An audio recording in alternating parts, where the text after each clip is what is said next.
नमस्कार प्यारे बच्चों, कैसे हो आप सब। उम्मीद है आप बढ़िया होंगे और आपकी पढ़ाई भी बेहतर चल रही होगी। प्यारे बच्चों, दिन प्रतिदिन पेपर हमारा नज़दीक आता जा रहा है, जो कि अब ज़्यादा समय नहीं बचा है। अगर ये 3 दिन, आज 27 तारीख और 27 सितंबर है, बस इसमें 28 महीने हैं, 5 महीने हैं। हमने 2-3 मतलब कह सकते हैं 2-3 दिन आगे पीछे हो सकता है पेपर का डेट आने में। तो 5 महीने नज़दीक, 5 महीने हैं जिसमें 150 दिन है। अगर 150 दिन में अगर आप एक दिन में एक प्रश्न याद करते हैं, गुणा 150 करते हैं इसको हम, तो हमारे पास कितना, तुम्हारे पास 150 प्रश्न हमको याद हो जाएंगे। प्यारे बच्चों, कितना याद हो जाएगा, तो हमको 150 प्रश्न हो जाएंगे याद। तो हम क्यों ऐसा ना करें कि एक एक करके मोस्ट इम्पॉर्टेंट क्वेश्चन आपके लिए लाएं और आप करके अच्छा खासा नंबर बोर्ड एग्जाम में ला लें। क्योंकि प्यारे बच्चों, हमने दिसंबर से अपनी तैयारी अच्छी कर दी थी, जिसमें हमारा बायोलॉजी में 100 आउट ऑफ 100 नंबर आए हैं। ठीक है, 100 आउट ऑफ 100, एक नंबर भी नहीं कटा है, कहीं से एक नंबर भी कटा हो। तो इसीलिए हम सोच रहे हैं कि हमारे प्यारे बच्चे भी अच्छा खासा तैयारी करके अच्छा खासा नंबर ला लें। तो आइए, आज हम आपके लिए लेकर आए हैं क्लास 12 मादा जनन तंत्र जीव विज्ञान। बच्चों, इसको क्लास 10 के लोग भी पढ़ सकते हैं, क्योंकि जो 10th वाले बच्चे होते हैं उनके में भी मादा जनन तंत्र होता है, नर जनन तंत्र होता है बायोलॉजी में। तो क्लास 12 मादा जनन तंत्र, जो कि जीव विज्ञान यानी बायोलॉजी में आता है, यह मोस्ट इम्पॉर्टेंट डायग्राम रहेगा और कह सकते हैं मोस्ट इम्पॉर्टेंट क्वेश्चन भी रहेगा। ठीक है प्यारे बच्चों, आप इसको 100% पक्का आएगा, क्योंकि हमारे एग्जामिनेशन में भी यह आया था और यह लगातार 2018 से 2024 में लगातार पूछा गया था। 2018 से 2024 में लगातार पूछा गया था, इसीलिए कह सकते बहुत इंपॉर्टेंट ये मादा जनन तंत्र है। तो आइए देखते हैं मादा जनन तंत्र क्या होता है। पहले हम आपको चित्र दिखा देते हैं, चित्र समझा देते हैं, फिर उसके बाद एक एक करके प्यारे बच्चों हम आपको कोई इसका सलूशन कराएंगे कि सभी पार्टों को दिखाएंगे किस प्रकार क्या होता है। आइए हम देखते हैं मादा जनन तंत्र। मादा जनन तंत्र क्या होता है। मादा जनन तंत्र, जो कि हमारे एग्जामिनेशन में 5 अंक का आता है प्यारे बच्चे। इसके पहले हमने नर जनन तंत्र कर लिया था, तो हम अब आपके लिए लेकर आए हैं मादा जनन तंत्र। जैसे कि आप जान रहे हैं, हमारे एग्जामिनेशन में जितना नर जनन तंत्र इम्पोर्टेंट है डायग्राम, उतना ही मादा जनन तंत्र डायग्राम इम्पोर्टेंट है। तो पहले हमने चित्र बनाया। ठीक है, यहाँ से देखिए, ये जो झालर नुमा संरचना है, इसका नाम क्या है। तो बच्चों, इसका नाम हम लिखे हैं झालर, क्योंकि ये झालर होता ही है। और जो झालर के पीछे जहाँ देखिए एक अंडर रूपी संरचना बनी हुई है, जिसमें क्या बनता है, ओवरी बनती है, यानी कह सकते हैं इसमें अंडा बनता है। अंडा बनता है जिसको हम क्या कहते हैं, अंडाशय। क्योंकि उसमें भी नर जनन तंत्र में भी हमने अंडाशय देखा था, इसमें भी हम अंडाशय देख रहे हैं। इसमें क्या बनता है, अंडा बनता है, जो प्रति माह पीरियड के समय निकलता है। ठीक है, ये जो अंडानुमा संरचना होता है, जो झालर में कैच यानी फंसा हुआ रहता है, उसे ही हम कहते हैं अंडाशय। यानी इसके अंदर क्या रहता है, अंडाशय के अंदर क्या रहता है, अंडे रहते हैं। तो जो झालर के ऊपर एक संरचना होती है जो कीपक के आकार यानी कह सकते हैं 3 कुन्ना आकार की होती है, ऐसे रहती है, कुछ ऐसे प्रकार की होती है, ऐसे। तो ये ऊपर क्या हो गया, यही होता है कीपक। ठीक है, यही होता है हमारा कीपक, यानी कुप्पी नुमा संरचना होती है जो झालर बनाती है। उसके बाद झालर किसको पकड़े रहते हैं, अंडा को पकड़े रहते हैं। फिर उसके बाद आगे तो होती है तुम्बिका। इसके झालर कीपक के ऊपर एक छोटा भाग होता है जिसे कहते हैं तुम्बिका। तुम्बिका के ऊपर एक जो छोटा सा संकीर्ण भाग होता है उसे कहते हैं अंडवाहिनी नलिका। क्या कहते हैं, अंडवाहिनी नलिका। और ये वाला भाग होता है इसे कहते हैं हम संकीर्ण पथ। क्या कहते हैं, संकीर्ण पथ कहते हैं। क्या कहते हैं प्यारे बच्चों, संकीर्ण पथ कहते हैं। और जो ये ऊपर उभरा हुआ भाग रहता है, यही होता है मादा में गर्भाशय। मादा में गर्भाशय क्या होता है, तो मादा में गर्भाशय यही होता है जिसमें शिशु का पालन पोषण होता है। ठीक है, फिर उसके बाद बच्चों सेम जिस प्रकार इधर रहेगा ठीक उसी प्रकार इधर भी रहेगी। और ये दोनों जो बनी है, ये से कहते हैं सहायक ग्रंथि। मतलब ये जो अंडा होता है ना, अंडा को पकड़े रहती हैं, मतलब कहीं कि अंडा कहीं गिरने न, मतलब कह सकते हैं कि खराब ना होने पाए। ठीक है। और जो ये भी इसमें 3 लेयर होती हैं। एक होती है अंतः लेयर, इसको कहते हैं अंतः परत। देखिए यहाँ देखिए, ये जो होती है एक होती है परिगर्भाशय। फिर इसमें जो बीच वाली लेयर होती है, इस बीच वाली लेयर को कहते हैं हम अंतः गर्भाशय। इसको हम क्या कहते हैं, गर्भाशय यानी पेशी स्तर कहते हैं। और जो ये अंतर होता है, ये पूरा होता है, ये क्षेत्र होता है, इसमें होता है परिगर्भाशय, सॉरी अंतः गर्भाशय। तो बच्चों हर महीने जिसको हम पीरियड कहते हैं, मेंस्ट्रुअल साइकिल कहते हैं, उसी प्रकार हर महीने इसमें एक एक अंडे क्या होते हैं, मूर्छित होते हैं। मूर्छित होने के पश्चात यह कहाँ आते हैं, तो यहाँ पर आते हैं, कहाँ पर, गर्भाशय अंतः स्तर पर, गर्भाशय अंतः स्तर पर आते हैं। तो यही ये होता है हमारा वेजाइना होता है। वेजाइना की सहायता से ही यहाँ से स्पर्म जाता है और अंतः स्तर गर्भाशय में मिल जाता है, जिसके पश्चात यह ऊपर गर्भाशय में शिफ्ट हो जाता है और भ्रूण का निर्माण होने लगता है। उम्मीद है बच्चों आपको अंतः गर्भाशय आपको मादा जनन तंत्र समझ में आया होगा, चित्र समझ में आया होगा। अब आइए हम चलते हैं, इसको आपको एक एक करके सब समझाते हैं। जितना डायग्राम हमने चित्र में जितना हमने बताया, अंडा गर्भाशय, झालर, कीपक, तुम्बिका, ये सब हम आपको चलिए समझाते हैं। अगर आपको वीडियो अच्छी लग रही हो तो प्लीज़ वीडियो को लाइक कर दीजिएगा और चैनल को सब्सक्राइब करना नहीं भूलिएगा। और हाँ प्यारे बच्चों, अपने मित्रों तक अवश्य शेयर करें। आइए देखते हैं सभी की डेफिनेशन। अब आइए एक एक करके देखते हैं कि मादा अंडाशय क्या होती है। फिर उसके बाद देखते हैं मादा जनन तंत्र क्या होता है, मादा जनन तंत्र कितने प्रकार के होते हैं, या कह सकते हैं मादा जनन तंत्र क्या होते हैं। तो पहला आपको पता है जैसे कि मादा जनन तंत्र जो है हमारे एग्जामिनेशन में 5 नंबर का आता है। 3 नंबर का आता है प्यारे बच्चों, तो हमारे एग्जामिनेशन में मादा जनन तंत्र 5 नंबर का आता है। आइए देखते हैं मादा जनन तंत्र क्या होते हैं तथा उसके भाग क्या होते हैं। मादा जनन तंत्र के अंतर्गत निम्न भाग सम्मिलित होते हैं। जैसे कि आपको पता है, अगर नहीं पता है तो हम बता दें, जो मादा जनन तंत्र होता है सिर्फ मादा जनन तंत्र ही नहीं है, उसके अंदर बहुत सारे भाग सम्मिलित होते हैं। जैसे कि नंबर 1 हो गया अंडाशय, जिसको हम ओवरी कहते हैं। इसको क्या कहते हैं, ओवरी, क्योंकि बच्चों हमने अंडाशय से ही शुरू किया था, जिसमें क्या होता है, अंडा होता है। तो स्त्रियों में अंडाशय एक जोड़ी होता है। जैसे कि आपको पता है, एक इधर साइड लगा था, एक इधर साइड अंडाशय लगा था, तो उसको दोनों को मिलाकर एक जोड़ी बन जाता है, ना कि एक। ठीक है। स्त्रियों में अंडाशय एक जोड़ी होती है। ये स्त्रियों के प्राथमिक जनन अंग हैं। यही प्राथमिक जनन अंग होते हैं, क्योंकि यहीं से अंडे क्या होते हैं बच्चों, यहीं से हमारे इसके अंडे, मतलब कह सकते हैं स्त्रियों में अंडे क्या होते हैं, मूर्छित होते हैं, यानी निकलते हैं। ये उदर गुहा के किडनी के नीचे गर्भाशय के दोनों ओर स्थित होते हैं। जो स्त्रियों में उदर गुहा होता है, किडनी होती है, किडनी के दोनों तरफ यह होते हैं, जिसमें क्या रहता है, एक दाहिनी तरफ और एक बाईं तरफ अंडा, जिसको कहते हैं या तो कह सकते हैं अंडाशय होता है। ठीक है, जो एक जोड़ी होता है, किडनी के नीचे होता है, परंतु ये किसके नीचे होता है, किडनी के नीचे होता है, गर्भाशय के दोनों ओर स्थित होता है। ठीक है, गर्भाशय के दोनों ओर स्थित होता है।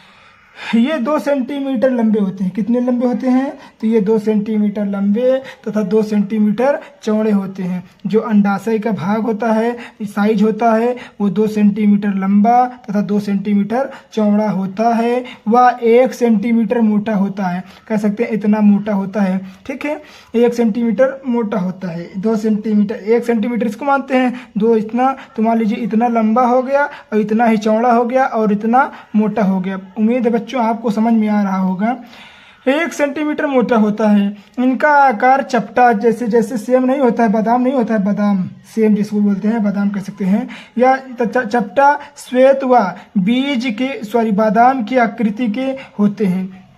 जिस प्रकार बादाम होता है, चपटा हुआ, ठीक है, उसी प्रकार यह भी होता है प्यारे बच्चों, यह भी उसी आकृति का होता है। क्या, अंडाशय। ठीक है, ये देखते हैं आगे।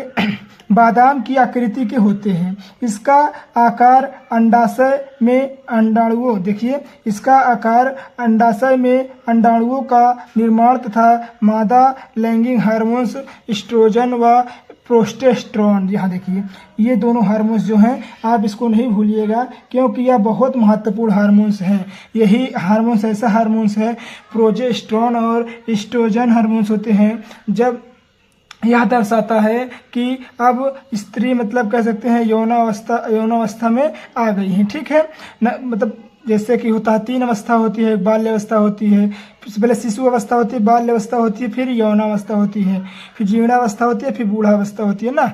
तो उसी प्रकार मतलब यह यौनावस्था आ गई है, यानी मतलब कि निम्नलिखित इसमें बदलाव आने लगते हैं। ठीक है, किसमें? प्रोजेस्टेरोन और ये एस्ट्रोजन और प्रोजेस्टेरोन हार्मोन्स का श्रवण होने से इसमें लगातार निम्नलिखित बदलाव आते रहते हैं। आइए देखते हैं दूसरा पॉइंट है हमारे पास अंडवाहिनी नलिका। जैसे कि प्यारे बच्चों आपको पता होगा अंडवाहिनी नलिका हमने बताया है कि एक जोड़ी, देखिए जब इधर अंडा होगा, इधर भी अंडा है, इधर भी अंडा है, तो दोनों को कौन ले जाएगा? अंडवाहिनी नलिका तो ही ले जाएंगी ना। यहाँ देखिए दोनों को अंडवाहिनी नलिका तो ही ले जाएंगी ना। जब दोनों को अंडवाहिनी नलिका ले जाएंगी तो एक जोड़ी संरचना बनाएंगी। तो क्योंकि एक और एक मिलाकर 2 होते हैं, 2 को क्या कहते हैं? एक जोड़ी। तो एक जोड़ी अंडवाहिनी अंडाशय को गर्भाशय से कह सकते हैं कि अंडाशय से गर्भाशय से ये लगभग 12 सेंटीमीटर लंबी होती हैं। जो अंडवाहिनी नलिका होती है दोनों तरफ, ये देखिए ये वाली नलिका और ये वाली नलिका हो गई, इनका दोनों का लंबाई कितना होती है? तो 12 सेंटीमीटर लंबी होती है। ये सब इनका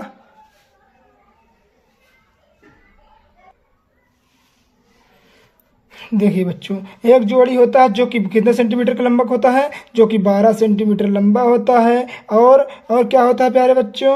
और उसमें क्या होता है? यहाँ अंगुली देखिए जो इसका किनारे भाग होता है, वो किनारे जो भाग होता है वो कैसे रहता है? तो इसका जो किनारे भाग होता है जैसे कि आपको पता है वो अंगुली झालर नुमा संरचना होता है, या कह सकते हैं इसका सबसे किनारा भाग अंगुली के समान होता है, जिसे हम झालर कहते हैं। अभी हमने झालर को बताया ना, झालर जो होता है वो अंडाशय को पकड़ने में सहायता करता है। तो ऐसे जो अंगुली नुमा संरचना तरफ होता है, ये अंडाशय से निकले अंडाणुओं को संग्रहित रखती है। किससे? अंडाशय से निकलने वाले अंडाणुओं को संग्रहित, यानी कह सकते हैं कि उसमें जाके रुके रहते हैं जब तक वो क्या नहीं आ जाता, जब तक स्पर्म नहीं आ जाता। तो अंडवाहिनी का चौड़ा व कीप नुमा भाग जिसे हम कीपक कहते हैं, अभी हमने आपको कीपक दिखाया था जो 3 कोणाकार का था, जिसे ही हम कीपक कहते हैं। तो अंडवाहिनी जो होती है, अंडवाहिनी का चौड़ा व कीप नुमा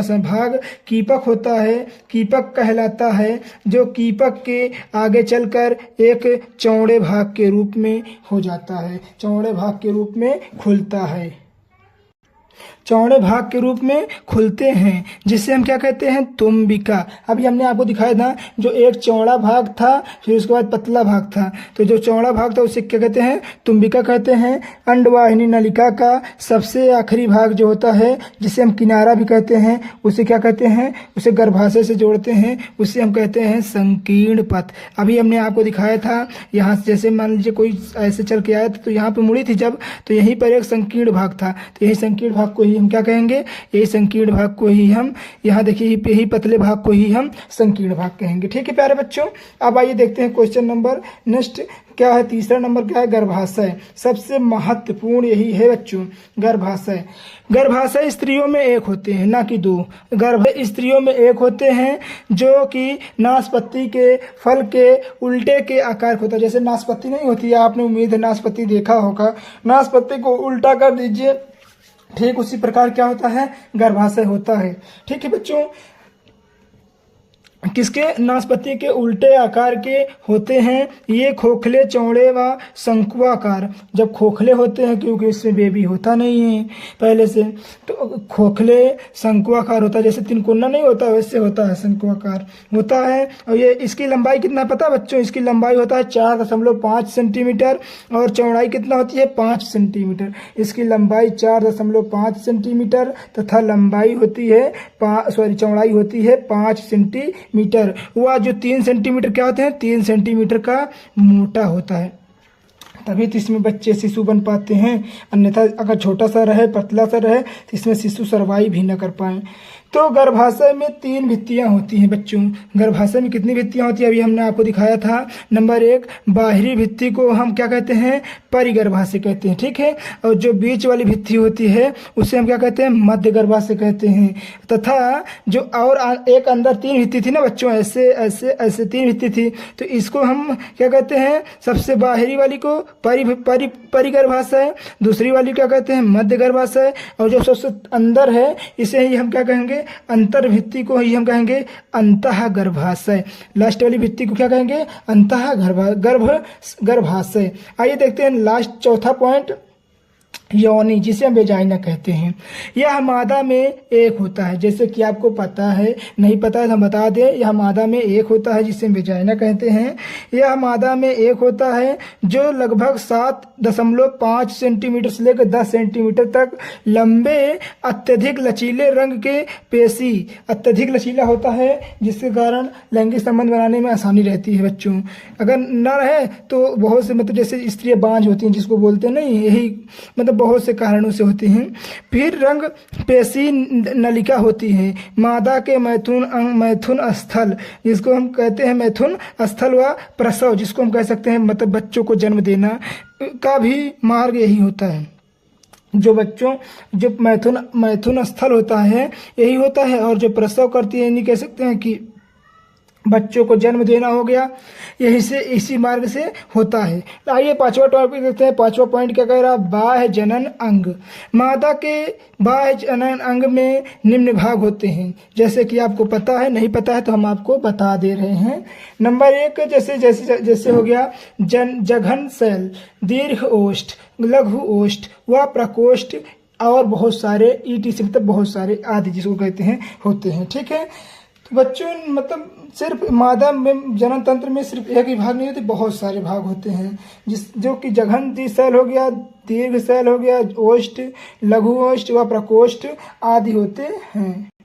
तो बच्चों आज की वीडियो में बस इतना ही। मिलते हैं किसी नेक्स्ट वीडियो में। अगर आप वीडियो को शेयर नहीं करे हैं तो वीडियो को शेयर कर दीजिएगा, और चैनल अगर आपको वीडियो अच्छा लगा हो तो प्लीज़ वीडियो को लाइक कर दीजिएगा, एंड चैनल को सब्सक्राइब करना नहीं भूलिएगा अगर नए हो तो, अन्यथा कोई बात ही नहीं है।